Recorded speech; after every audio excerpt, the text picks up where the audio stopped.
유다의 네 번째 왕 여호사밧입니다. 그가 하나님 앞에 신실하고 또한 겸손하게 그의 뜻을 행하니 하나님께서 그에게 크신 복을 주사, 오늘 1절에 뭐라고 그랬어요? 그는 부귀와 영광을 떨치게 되었다. 그런데 이후에 이 여호사밧 왕은 그의 형제 나라인 이 북왕국 이스라엘과 전쟁을 피하기 위하여 어떠한 일을 하는가? 당시 아합 왕, 그 아합 왕과 사돈지간이 됩니다. 자신의 아들 여호람과 북이스라엘 아합 왕의 딸 아달랴와 결혼을 시키고 이제 이 북왕국 이스라엘과 동맹을 맺게 되었습니다. 여호사밧이 연혼을 한 얼마 후에 이 북왕국 아합 왕이 그를 초대를 해요. 이제 사돈지간 아니겠습니까? 그래서 초청에 응하게 되었는데 많은 이 소와 양을 잡아서 여호사밧을 아주 극진히 대접을 합니다.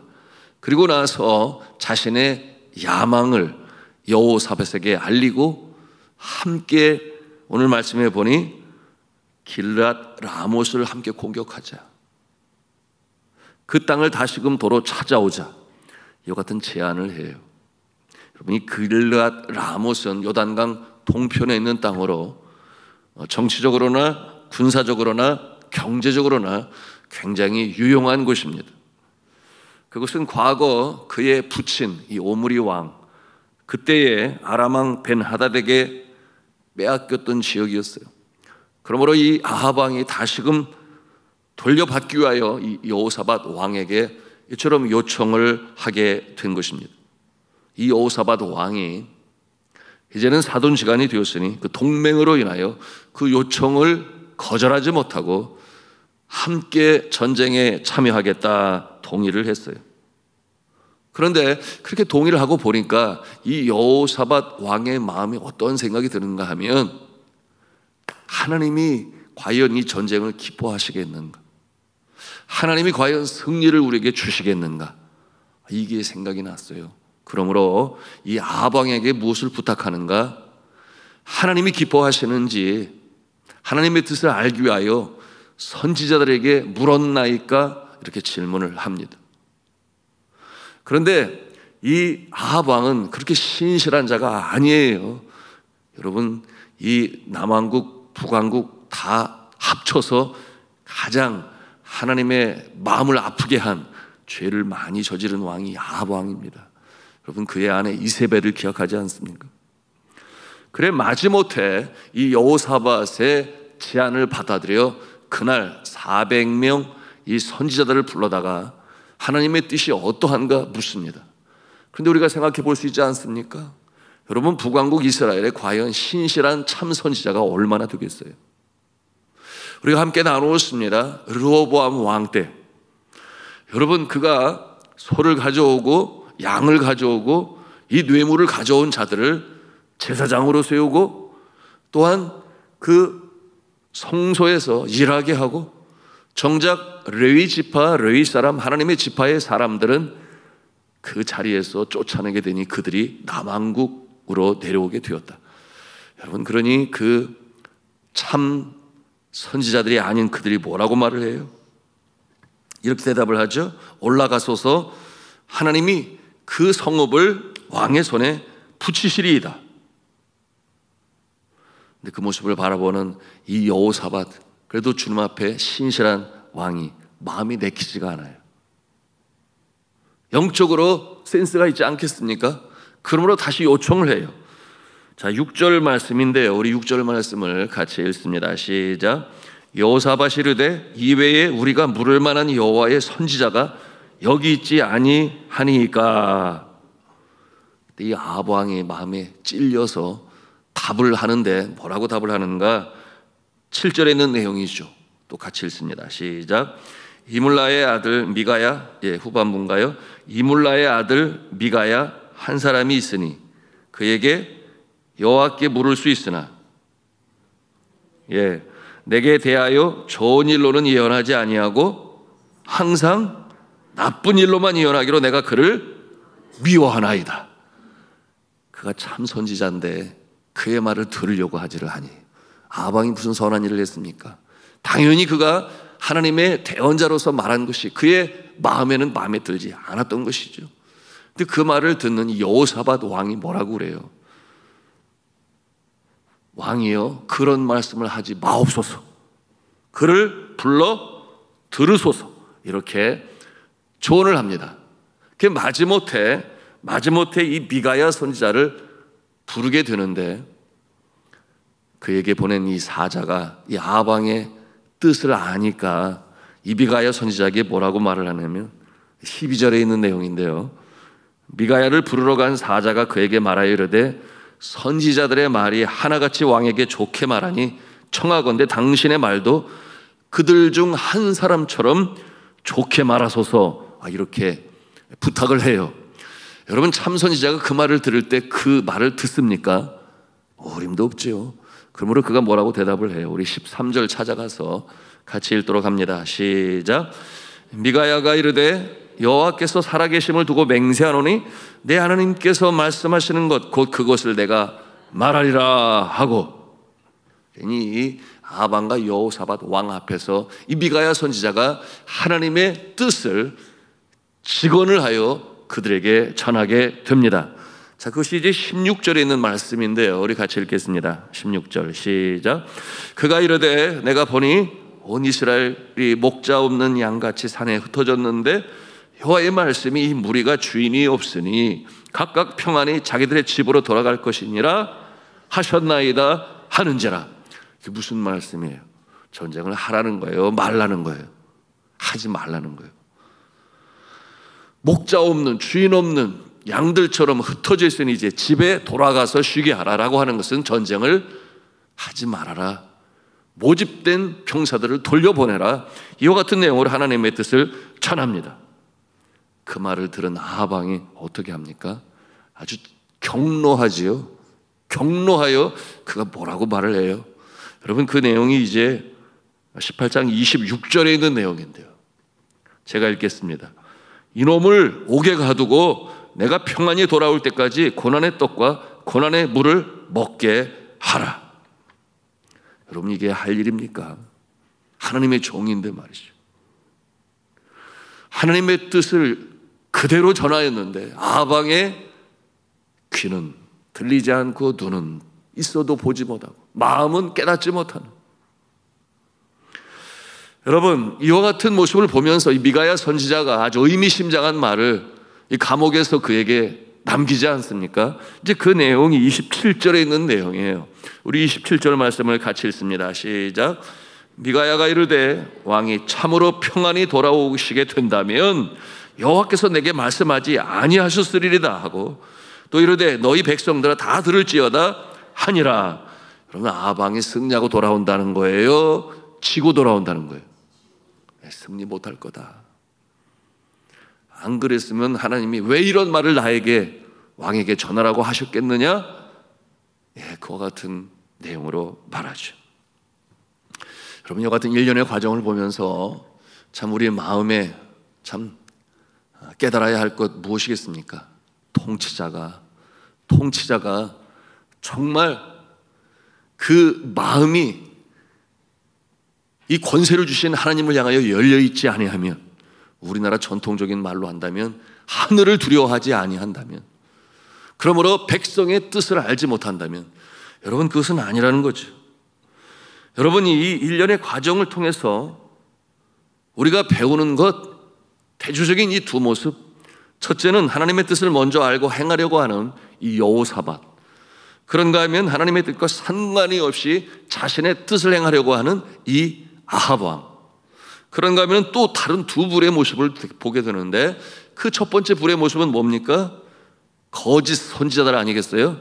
왕으로부터 녹을 먹게 되니 당장 눈에 보이지 않는 하나님을 두려워하지 아니하고 왕을 두려워하여 그 왕의 마음에 맞는 것으로 하나님의 뜻이라 전하는 이 거짓 선지자들과 미가야 선지자처럼, 아니, 나는 하나님의 뜻만 제대로 전하리라, 이와 같은 모습으로 서 있는 이 미가야의 모습을 이 대조적인 모습으로 우리가 대하는 것입니다.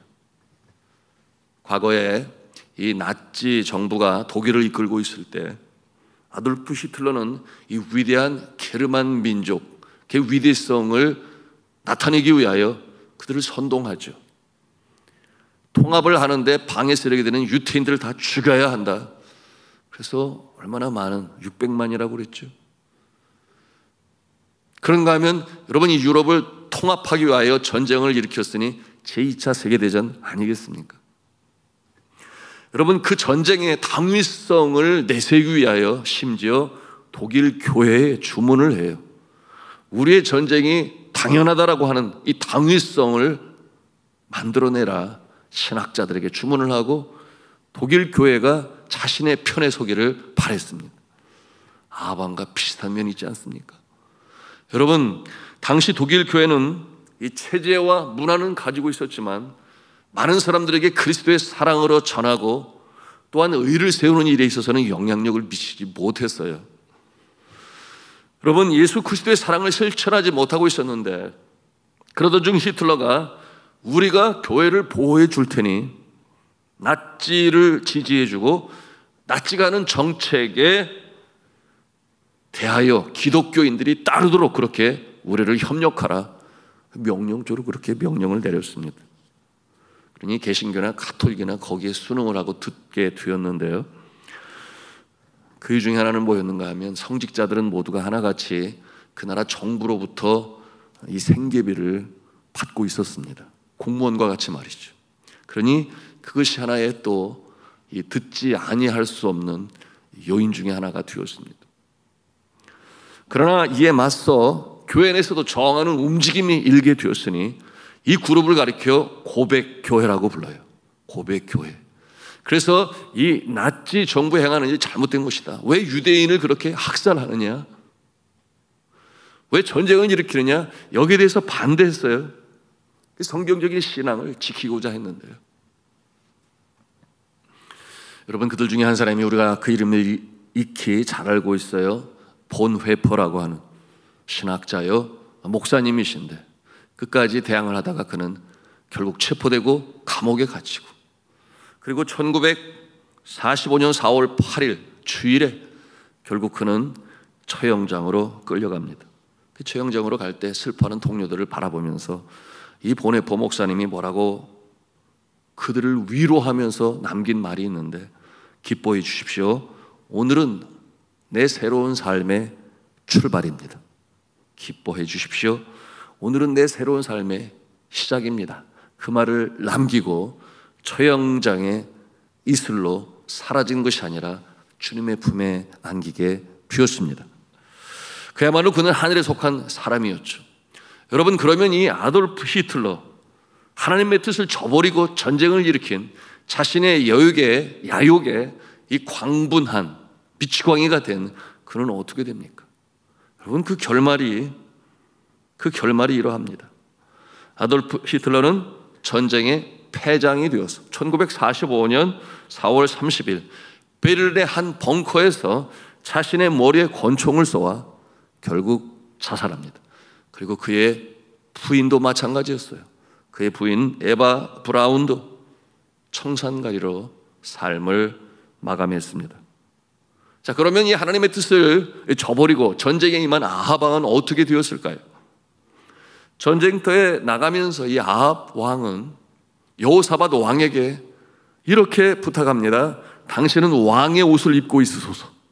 나는 변장하겠습니다. 그리고 그는 사병의 옷을 입고 전쟁에 나갔어요. 왜 그랬겠어요?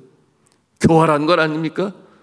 이 적군의 이 타겟이 되도록 왕의 옷을 입고 있는 여호사밧이 그곳에서, 그 전쟁터에서 그들로부터 공격을 당하게 하고 자신은 피하는 이런 악랄한 모습이었던 그가, 여러분 어떻게 됩니까? 정작 누가 죽는가?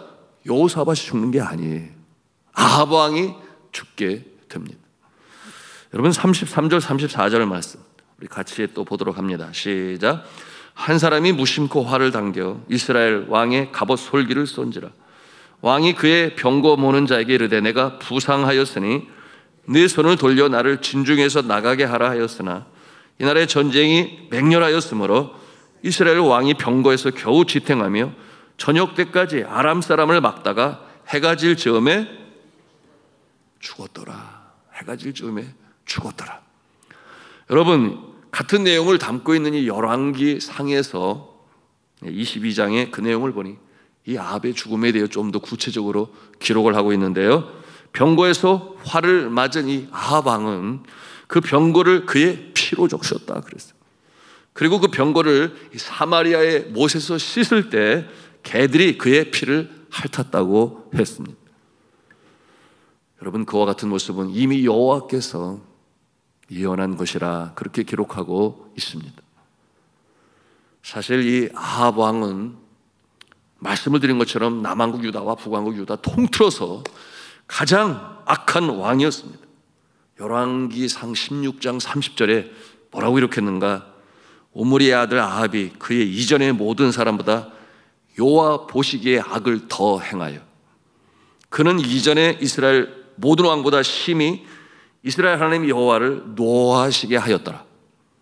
그런가 하면 그 이유로 다음과 같은 내용도 기록되어 있는데요, 예로부터 아합과 같이 그 자신을 팔아 여호와 앞에서 악을 행한 자가 없음은 그를 그의 아내 이세벨이 충동하였더라. 이렇게 기록되어 있습니다. 그의 아내 이세벨이 그를 충동하였음이라 이렇게 열왕기상 21장 25절에 기록하고 있습니다. 이런 걸 보면 참 좌우지간 남편은 아내를 잘 만나야 돼요. 그렇죠? 네, 그리고 남편도 아내를 잘 만나야 돼요. 왜 그렇습니까? 서로 닮아가요. 서로 닮아가요. 그렇다면 권력의 빌부터 참 예언을 하지 아니하고 왕의 비유만 맞췄던 거짓 선지자들, 이 400명들은 어떻게 되었을까요?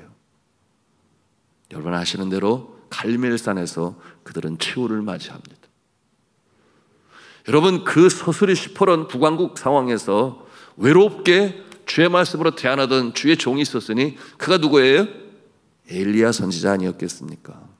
엘리야 선지자가 거짓 선지자들과 함께 갈멜산에서 영적 대결을 할 때 하나님이 엘리야 편에 서시니 이 거짓 선지자들을 하나님께서 전부 처단하셨습니다. 여러분, 하나님의 진노가 그렇게 그들에게 임했던 것이죠. 자, 오늘 말씀을 맺으면서 우리가 이 새벽에 기도의 제목을 붙잡습니다. 무엇이에요? 통치하는 자, 다스리는 자, 권력을 가진 자, 어떠한 단체에서 리더가 되고 또 사업을 하기로 한다면 사업주의 위치에 있는 자, 하나님의 분명한 뜻을 알기로 힘쓰고 또한 하나님을 두려워하여 지혜롭게 행할 수 있도록 여러분, 우리가 기도해야 하겠습니다. 주신 권력 사용을 해야지 휘둘러서는 아니 되는데 이 나라의 위정자들 위해서도 우리가 기도해야 하겠습니다. 또 한 가지는 무엇입니까? 소위 주의 종이라 일컫는 하나님의 말씀을 대안하고 진리를 수호하는 자들, 여러분, 하나님의 분명하신 뜻을 반드시 깨닫고 가감없이 그것으로 전하여 하나님의 의가 세워지는 일에 쓰임받는 모습이 되어야 하는데, 여러분, 그러지 못한 모습이 되면 결국 본인뿐만 아니라 여러분, 그를 따르는 자들도 함께 어려움 속에 처하게 되는 거예요. 물론 주님께서 제일 먼저 그 주의 종이라 하는 자를 손보시겠지요. 이 새벽에 우리가 함께 기도하기를 원합니다. 하나님, 이 나라의 위정자들, 리더들, 그들을 꼭 붙잡아 주옵시고 하나님 앞에 두려운 마음을 가지고 경외하는 모습을 행하게 하옵시고 주의 말씀을 대언하는 자들이 진리를 수호하고 진리 가운데 서 있어서 정결한 그리스도의 신부의 모습이 되게 하여 주옵소서. 시간 주 앞에 함께 기도하시며 나가시겠습니다.